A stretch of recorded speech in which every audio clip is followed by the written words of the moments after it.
오늘은 종려주일입니다.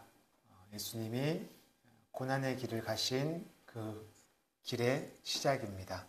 함께 종려주일 주님이 가신 그 길을 기억하며 함께 말씀을 나눠보겠습니다.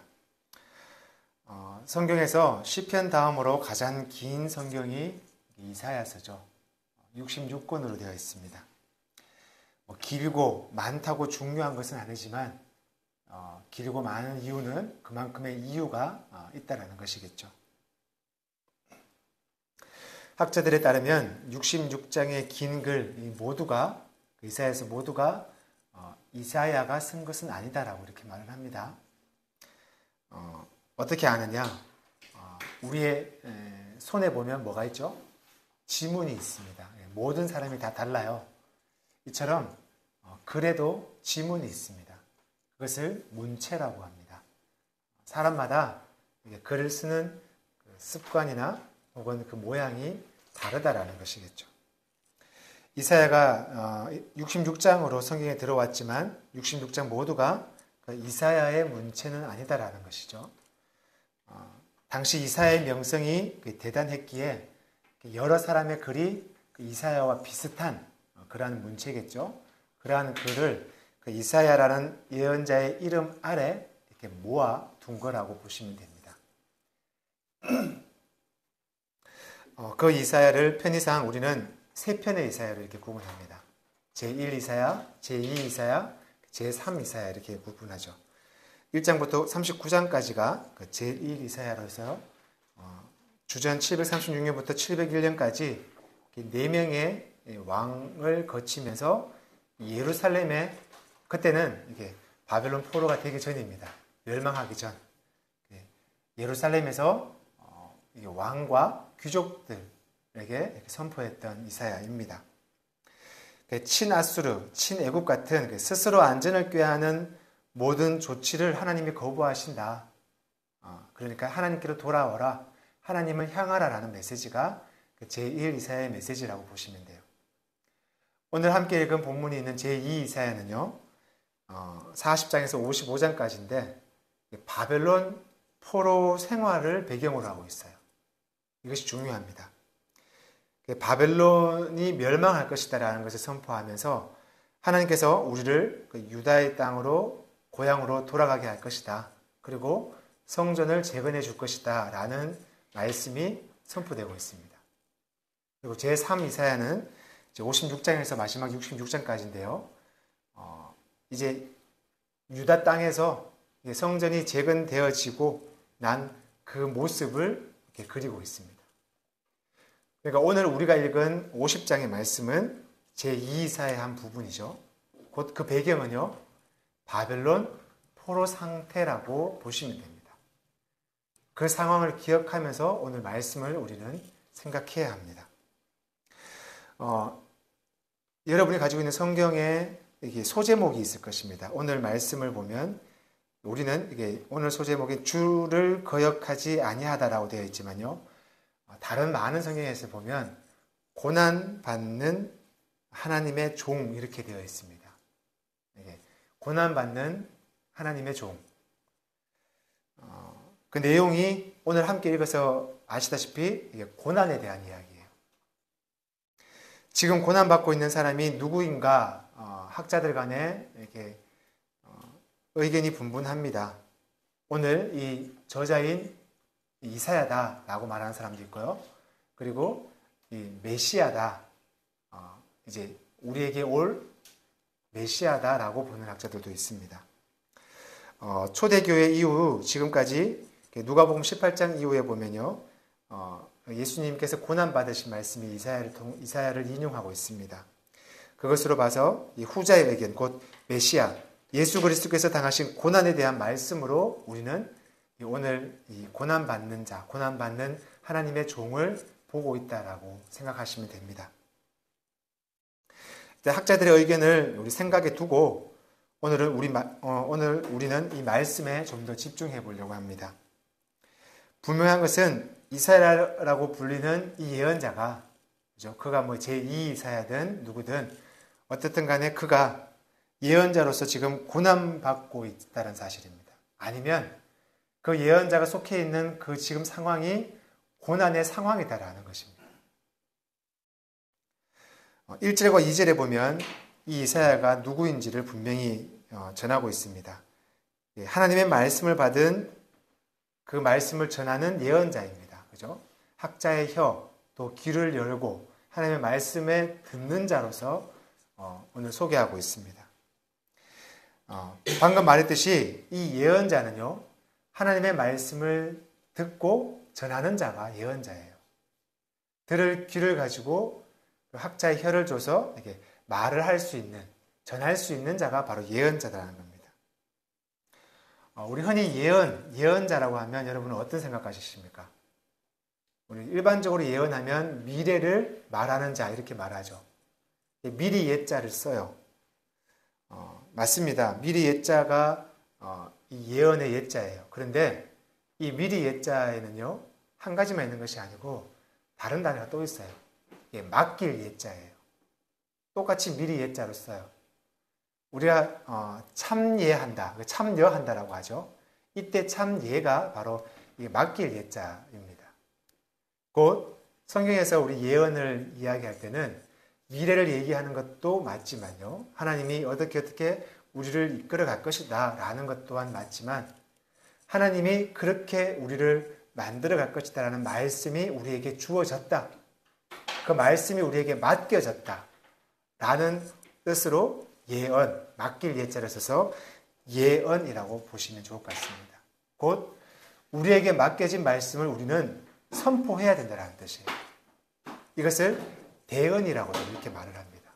그래서 예언자, 대언자 혹은 선지자 이렇게 말을 하는 것이죠. 이처럼 이사야에게 오늘 하나님의 말씀이 맡겨졌습니다. 그렇다면 그 말씀이 맡겨진 예언자는 그 말씀을 전해야 합니다. 그죠? 그것이 예언자의 자리예요. 그런데 그 예언이 참으로 쉽지 않다라는 겁니다. 지금 저처럼 예배 시간에 행해지는 설교도 어쩌면 대언이에요. 하나님의 말씀을 받아서 전하는 거예요. 그죠? 대언입니다. 그런데 어떤가요? 저를 비롯해서 교회에서 선포되어지는 목사들의 설교가 과연 여러분들이 보시기에 대언이라고 할 수 있을까요? 저도 마찬가지입니다. 어느 목사님께서 이렇게 말씀하시더군요. 목사들은 설교를 하는, 하나님의 말씀을 맡은 목사들은 나중에 하나님 앞에 가서 그가 행했던 설교로 심판받을 거다라고 이렇게 말을 했습니다. 참 두렵고 떨리는 자리예요. 그 목사님의 말 때문만은 아니지만 저도 두렵고 떨리는 마음으로 이 말씀을, 하나님의 말씀을 전하기 위해 애쓰고 있습니다. 노력하고 있습니다. 우리의 모든 자리가 그럴 것입니다. 우리의 자리는 하나님이 우리에게 주시는 말씀으로 살아가는 자리예요. 그렇다면 각자의 자리가 그 대언자의 자리라고 해도 과언은 아닐 것입니다. 그렇다면 그 자리가 어떠해야 될지 우리는 다시 한번 생각해 보아야 할 것 같습니다. 당시 이사야에게 맡겨진 하나님 말씀이 무엇인지 앞서 이야기했습니다. 그죠? 제1 이사야, 제1 이사야, 제3 이사야가 조금씩 다르다고 말씀드렸어요.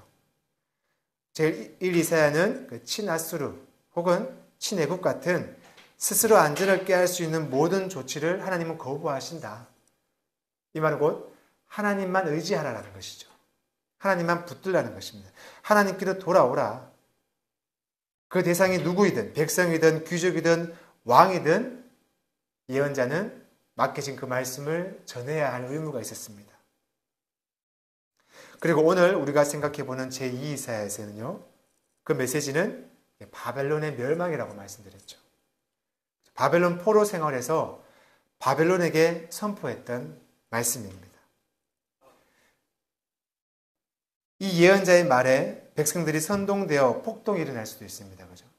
그렇다 보니 그 당시 이 예언자들의 선포에 권력자들 혹은 많은 사람들은 그 힘 있는 자들이 많이 싫어했습니다. 그리고 배척을 했습니다. 심지어는 신체적 위협도 가했습니다. 그것이 오늘 우리가 읽은 말씀이에요. 오늘 이사야 또한 그 위협, 말로서의 위협을 넘어서 신체적 고통과 모욕을 당하고 있습니다. 6절 말씀을 한번 볼까요? 제가 읽겠습니다. 6절입니다. 나를 때리는 자들에게 내 등을 맡기며 나의 수염을 뽑는 자들에게 나의 뺨을 맡기며 모욕과 침뱉음을 당하여도 내 얼굴을 가리지 아니하였느니라. 이사야는 오늘 6절 말씀에 보면 세 가지의 고난을 당했어요. 자, 먼저는요, 나를 때리는 자에게 등을 맡겼다고 합니다. 자, 등을 맡긴다라는 뜻이 어떤 뜻일까요? 이 전쟁터에서 등을 맡긴다는 것은요, 등을 보인다는 것은 후퇴죠, 그죠? 그러니까 나는 이렇게 내 삶을 포기하겠다라는, 졌다라는 의미예요. 곧 나의 등을 보인다는 것은요, 내 생명, 내 목숨을 맡긴다는 의미와 또 같습니다. 우리 이런 말 하죠. 서로 등을 맞댄다. 이것은 서로 의지한다는 거예요. 서로의 삶을 이렇게 맡긴다는 거죠. 신뢰와 믿음의 상태가 바로 이 등을 맡긴다, 등을 보인다는 의미입니다. 그런데 그 자신의 등을 오늘 이사야는 맡겼어요. 예언자는 누구에게? 자신을 때리는 자에게 맡겼다고 합니다. 이 말은 곧 지금 상황은 자신의 힘으로 도저히 감당할 수 없는 상태라는 의미예요. 지금 평화와 안전은 포기한 상태입니다. 더 이상 보장되지 않는 그러한 상황을 지금 이야기하고 있는 거예요. 두 번째 고난을 볼까요? 수염을 뽑는 자들에게 뺨을 맡긴다라고 하고 있어요. 이사야가 수염을 길렀는지 안 길렀는지는 사실 잘 모릅니다. 그런데 알 수는 없지만 당시 사회에서 이 수염, 이 뺨과 턱에 나는 수염, 이스라엘, 지금도 이스라엘 민족들을 보면 수염을 기르고 있죠. 근데 턱에만 있는 것이 아니고요. 이 구렛나루와 함께 뺨과 함께 이렇게 다 수염이 있어요. 이 수염은 일종의 영예예요, 영예. 자신의 명성에 대한 상징이에요. 제가 어릴 때 저희 할아버지, 친할아버님은 아니고 제 한 오촌 할아버지인가요? 그렇게 할아버님이 계셨어요. 갓 쓰시고 수염을 이렇게 기르고 계셨어요. 그래서 동네 어른으로 이렇게 불리셨습니다. 우리나라만 해도 이 수염을 기르는 것은 당신의 영예, 어른이다, 명성이 있는 자다라고 이렇게 의미했습니다. 근데 한번 생각해 보십시오. 그 수염을 뽑는다고 합니다. 그 뽑는 것만으로도 고통이죠. 고난입니다. 그런데 그 뽑는 자에게 내 뺨을 맡겼어요. 나의 명성과 영예, 나 자신을 맡겼다라는 거예요. 그런데 그 영예를 뽑아버리고 있어요. 그들에게 그럴 수밖에 없는 그 현실이 이제는 더 고난입니다. 내 뺨을 맡길 수밖에 없는 그런 현실. 모욕이죠. 수치였습니다. 마지막으로 침뱉음을 당했다라고 합니다. 누군가가 자신 앞에서 침을 뱉는 것만으로도 어떨까요, 여러분? 여러분 앞에서 누가 침을 탁 뱉고 가요. 그러면 상당히 기분 나쁘죠. 그런데 그 침이 그 바람 때문에 내 얼굴에 묻었어요. 어떨까요? 난리 날 거예요, 그죠? 완전 그 사람과 뭐 이렇게 멱살잡이 할 수도 있는 그런 상황입니다. 그런데 오늘 이사야는요, 자신의 얼굴을 향해서 자신의 얼굴에 침을 뱉는 그러한 자들 앞에 있다고 합니다. 그러한 침뱉음을 당했다고 해요. 이사야가 받은 고난을 생각해 볼 때 이사야는 그냥 힘듦에 대한 고난 있죠. 어려움에 대한 고난. 그러한 고난과 수치와 모욕을 당하는 그 수준을 넘어서 어쩌면 당시 사회로부터 완전히 매장되는 그러한 수모를 당했다라는 겁니다. 우리가 흔히 요즘 말하는 것이 뭐죠? 왕따라는 거죠. 여기서 우리가 기억해야 할 것은요, 그가 당하는 고난, 수치, 수욕, 이런 사회적 매장이요, 그에게 맡겨진 하나님의 말씀을 선포했다는 이유 때문입니다. 지금 예언자의 선포를 듣고 있던 바벨론 귀족과 왕족, 백성들은 생각해 보십시오. 저는 그럴 수 있다라고 생각을 해요. 조금 뒤에도 얘기하겠지만 자신들의 삶의 자리를 흔들고 있다라는 거예요. 그런데 그곳에 함께 그 선포를 듣고 있던 유대인들, 유대 백성들, 혹은 유대 귀족들, 그들은 스스로 하나님의 백성이라 자처하는 자들이에요. 그렇죠? 그런데 그들마저도 그곳에 선포된, 대언된 하나님의 말씀으로 매장당하는, 그죠? 바벨론 백성, 바벨론으로부터 매장당하는 예언자를 지금 보면 외면하고 있는 상태라는 거예요. 어쩌면 그들도 바벨론 사람들과 함께 그렇게 선포하는 이사야를 적으로 생각했을지도 모르겠습니다. 바벨론과 동조해서 한 마음이었던 것은 아닐까 싶어요. 여러분 잘 생각해 보십시오. 지금 이사야를 사회적 매장으로 몰아가는 이 바벨론 사람들은요, 문맹인이나 인격적으로 부족한 사람들이 아니에요. 야만인들이 아닙니다. 바벨론은 지금 강대국이에요. 우리 지금 이 사회로 본다면 문화가 그리고 문명이 발전한 이 세계를 이끌어가는 그러한 강대국으로 보시면 돼요. 뭐 몇몇 나라가 있죠, 그죠? 그리고 그 백성들은요, 그 나라의 백성들은 물론이고요. 그들은 앞에서 얘기했습니다. 자신의 삶의 터전을 흔들기 때문에 그랬다 치더라도 지금 바벨론으로 포로로 끌려간 유다 백성들은 어떤 사람들이었을까요? 그들 또한 그 강대국의 힘에 동조했고 동참했다고 합니다. 뭐 문맹인이었고 야만인이어서 아무 생각이 없어서 그랬을까요? 아니었습니다. 다니엘서에서 우리는 알 수 있습니다. 다니엘이 바로 유대 백성입니다. 그죠? 유대인입니다. 당시 바벨론을 끌려간 많은 유다 백성들은요, 귀족들이었어요. 혹은 종교 지도자들, 종교인들이었어요. 한마디로 배운 자들이었어요. 당시 유대 백성들 중에서 엘리트들이었다는 겁니다. 포로로 끌려간 유대 백성들의 바벨론에서 생활이 성경 여러 곳에서 이렇게 확인되어집니다. 종교적 자유가 없었을 뿐 바벨론 문화에서의 문명, 그들이 가지고 있는 사회적 많은 것들을 누리고 있는 사람들이었어요. 세대가 바뀌면서요, 1세대들이 끌려가서 많이 죽었을 것이고 2세대가 바벨론 안에서 태어났을 거예요. 그죠? 당연히 바벨론 문화에 그저 녹아져 있으면서 하나님을 향한 신앙은 희미해졌을 것입니다. 그러면서 이사야는 오늘 바벨론 왕과 귀족들, 바벨론을 향한 것만이 아니라 유다 백성들, 하나님을 잊어가고 잃어가는 그들에게도 하나님의 말씀이 맡겨졌다는 거예요. 선포하고 있다는 겁니다. 그 이사야의 대언의 핵심이 바로 바벨론은 멸망할 것이다. 지금 너희들이 의지하는 이 바벨론은 무너질 것이다 라는 말입니다.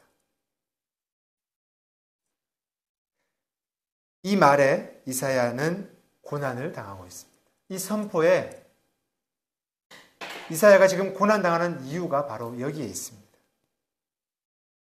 바벨론 백성이든 유다 백성이든 지금 자신들의 존재 근거를 흔들고 있는 이사야가 너무도 싫었던 겁니다.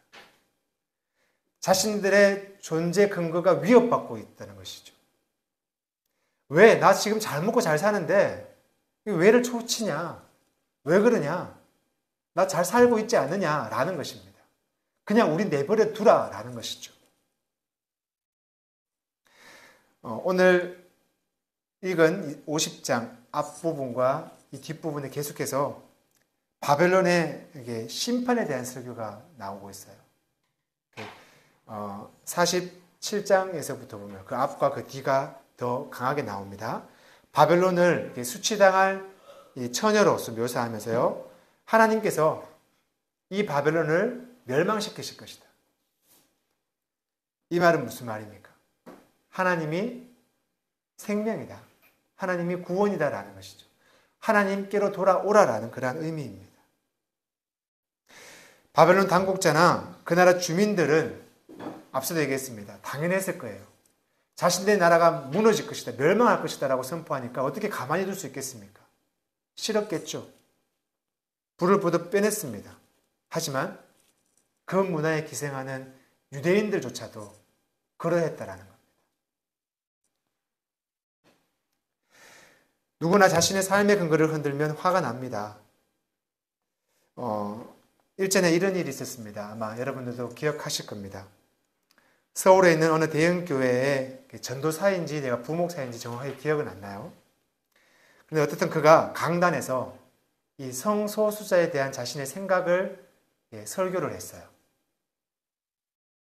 제 기억으로는 성소수자들이 어떻게 볼 것이냐, 또 그들을 교회로 어떻게 받아들일 것이냐, 교회는 그들을 어떻게 생각하고 어떻게 품어야 할지를 이야기했던 것으로 제가 기억이 됩니다. 그런데 그 설교 후에 그는 상당한 시련을 겪은 것으로 제가 알고 있어요. 그의 외침은요, 교단이 정해놓은 기준이 아니었기 때문입니다. 교단이 정해놓은 기준이 아니기에 그의 외침으로 혹시나 이 교단이 흔들릴 수 있기 때문에 그에게 어느 정도의 시련이 가해졌겠죠.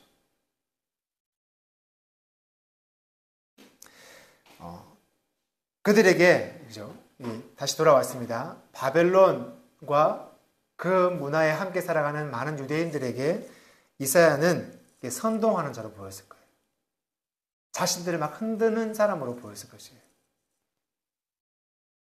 바벨론 체제에서 안정화를 이루기 위해서는 이제는 이사야를 제거해야 했습니다.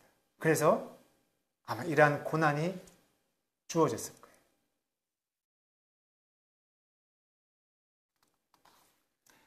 그런데 그러한 모욕과 수치와 고난이 주어지는 그 이사야의 반응이 참으로 놀랍습니다.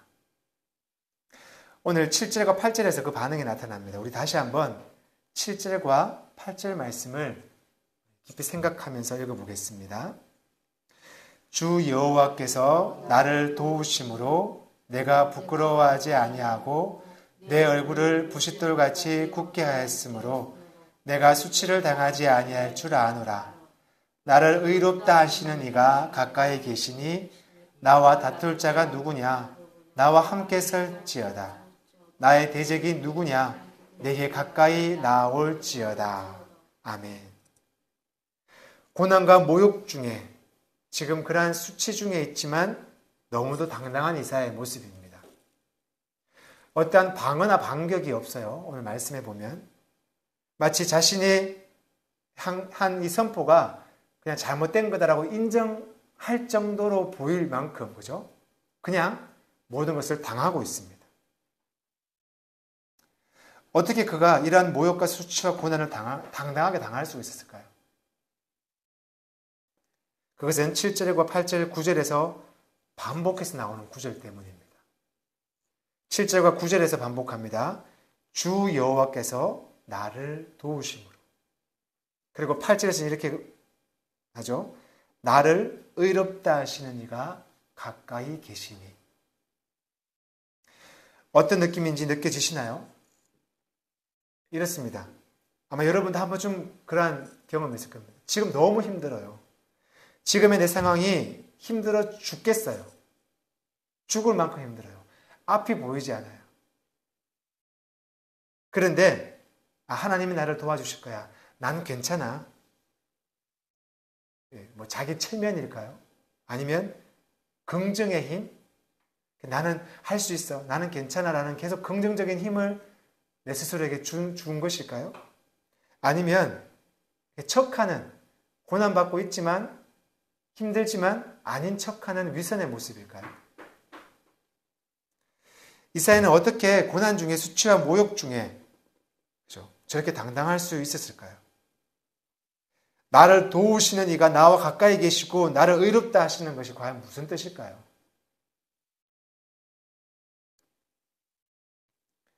하나님만 믿으면 세상의 모든 어려움과 힘듦을 제거해 주실 거예요. 하나님께서. 그냥 하나님만 믿으면 돼. 라는 어떤 강한 긍정일까요? 아니면 하나님만 믿으면 그렇죠? 교회만 나오면 지금의 상황이 완전히 바뀌어주실 거야. 어떤 자기 체면일까요? 어쩌면 수많은 한국교회 성도들이 이러한 이유로 하나님을 믿고 있고 주일날 교회에 나오는 것은 아닐까라는 생각을 해보게 됩니다. 하나님이 나를 도와주실 거야. 하나님이 내 힘듦을 다 해결해 주실 거야. 그러니까 기도하자. 하나님만 붙들자. 물론 맞습니다. 하나님께서 우리의 상황을 바꾸실 것입니다. 저도 그렇게 하실 하나님을 믿습니다. 하지만 그것은 하나님께서 하나님의 방식으로 하시기에 우리는 알 수가 없습니다. 여기서 내 방식이라는 것을 우리는 빼야 된다는 거예요. 생각하면 안 된다는 겁니다.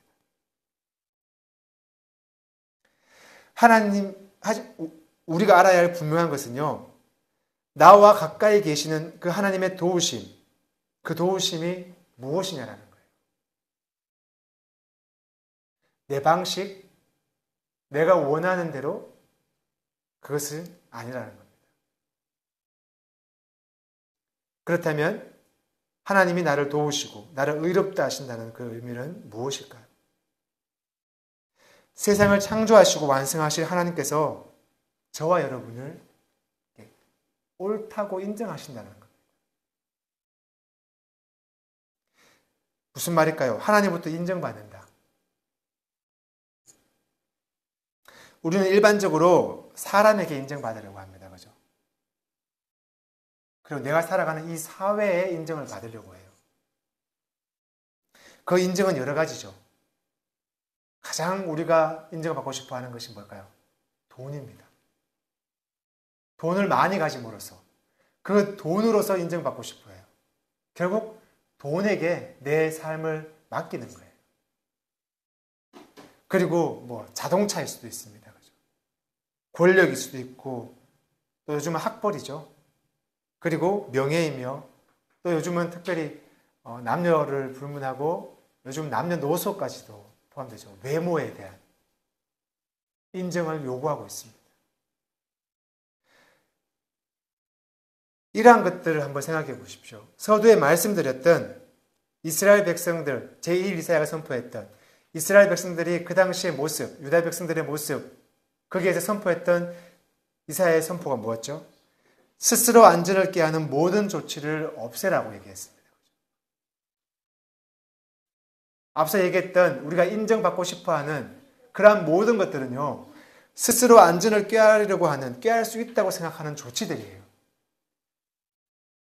하지만 이사야는요, 하나님은 스스로 안전을 꾀하는 모든 것을 거부하신다라고 분명히 선포했어요. 그러면서 오늘 이사야는 우리에게 말합니다. 하나님께서 우리를 인정하신다.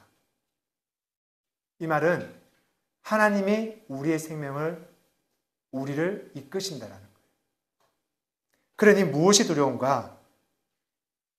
그러니 나와 다툴 자가 있으면 나와 보라는 거예요. 당당하게 선포했던 겁니다. 이게 어떤 상황일까요? 한번 이런 생각을 해봤습니다. 성경에 우리는 돌아온 둘째 아들 이야기 잘 아시죠? 그죠? 아버지를 떠났습니다. 그죠? 스스로 안전을 꾀할 수 있다고 생각했어요. 그래서 아버지에게 자신의 것을 모두 달라 하며 자신 스스로 자기가 자기 삶의 주인이 되어 살아보겠다고 했습니다. 그런데 어땠나요? 그죠? 모든 것이 이루어졌습니다. 그러자 아버지가 생각이 났죠. 그리고 아버지에게로 돌아옵니다. 아버지는 어땠나요? 아무런 조건 없이 아들을 받아들입니다. 그죠? 이것이 아버지의 인정이에요.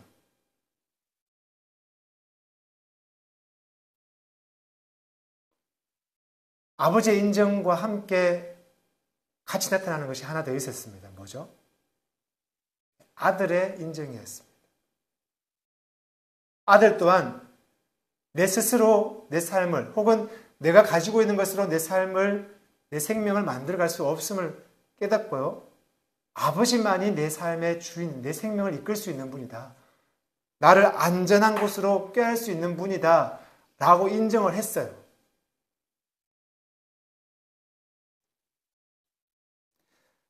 한 가지 더 예를 한번 들어볼까요? 우리 두 아이가, 우리 원슬이가 초등학생이에요. 어떤 초등학교 학급에서 한 아이가 많은 아이들과 이렇게 시비가 붙었어요. 그죠? 그러자 이렇게 많은 아이로부터 한 아이가 이렇게 밀리죠. 그죠? 힘도 약하니까요. 친구들에게 손가락질도 받을 겁니다. 그런데 이 아이에게는 엄청난 힘이 있었어요. 그러니까 친구들이 그렇게 하는 것에 대해서 크게 개의치 않는 거예요. 계속 자기는 자기 것을 이야기할 수 있었습니다. 왜 그랬을까요? 네, 왜 자신이 있었냐면요. 선생님께서 그 아이에게 네가 옳아, 네가 옳다라고 인정했기 때문입니다. 그러기에 많은 아이들이 너가 잘못됐어라고 하더라도 그 아이는 거기에 개의치 않았던 것이죠. 하나님을 믿는다는 것은요, 바로 이 사실에 근거해서 세상을 살아가는 거예요. 하나님이 세상의 창조주시다. 참 생명이시다. 하나님이 나를 생명의 자리로 이끄실 것이다. 그 사실을 이제는 내가 인정하는 것이 바로 하나님이 나를 도우시고 나와 가까이 계시며 나를 의롭다 하는 거예요. 하나님부터 인정. 그것은 곧 내 삶에 내가 하나님을 인정하는 것입니다.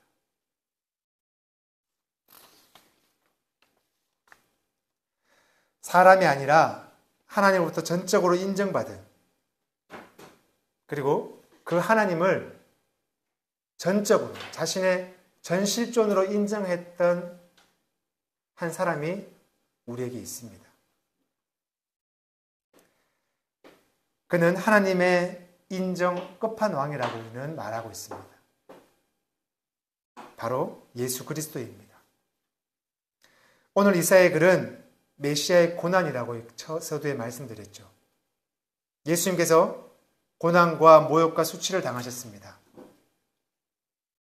로마로부터만이 아니라 하나님을 믿는다고 하는 많은 유대인들, 종교인들에게도, 어쩌면 자기의 제자들에게도 모욕과 수치를 당했습니다. 하지만 예수님은 그 모든 것을 그대로 받아들이셨어요. 어떻게 그럴 수 있었을까요? 바로 하나님의 인정입니다. 이 말은 곧 예수 그리스도의 모든 삶에 그는 그 어떠한 것도 아닌 하나님만을 인정하고 살았다는 거예요. 다른 어떠한 것으로 스스로의 안전을, 스스로의 생명을 취할 것으로 여기지 아니하시고 오직 하나님으로만 나에게 생명이 주어진다는 사실을 예수님은 붙들었습니다. 오직 하나님께만 집중했고 또 집중했습니다. 하나님은 그 예수 그리스도를 인정하셨습니다. 오직 하나님께서 가까이 계셔야만, 하나님이 나를 도우셔야만 나의 생명이 있음을 예수 그리스도는 아셨습니다. 그렇게 그가 지셨던 그 십자가는요, 이제는 당신만이 아니라 이제는 세계를, 모든 생명을 생명으로 이끄시는 놀라운 사건이 되었습니다. 오늘은 종려주일입니다. 호산나, 호산나 다윗의 자손이여 라고 외치며 종려나뭇가지를 예수님이 가시는 길에 뿌렸던, 그죠? 하나님만이 구원이다 라고 외쳤던 그들의 외침이요, 얼마 지나지 않아 십자가에 매달아라, 십자가에 죽여라 라고 바뀌어버렸습니다. 어떻습니까, 여러분? 그들은 스스로 안전을 취할 수 있다고 생각했던 자들이었어요. 스스로 그들의 능력으로, 그들의 힘으로 하나님의 구원을 이룰 수 있다고 생각했던 자들입니다. 저와 여러분은 어떨까요? 우리는 어디를 향하고 무엇을 보고 살아가고 있을까요? 하나님이 우리를 인정하는 것에, 우리가 하나님의 생명을 나의 주인으로, 하나님을 나의 창조주로 고백하는 것에 우리의 삶을 두어야 합니다.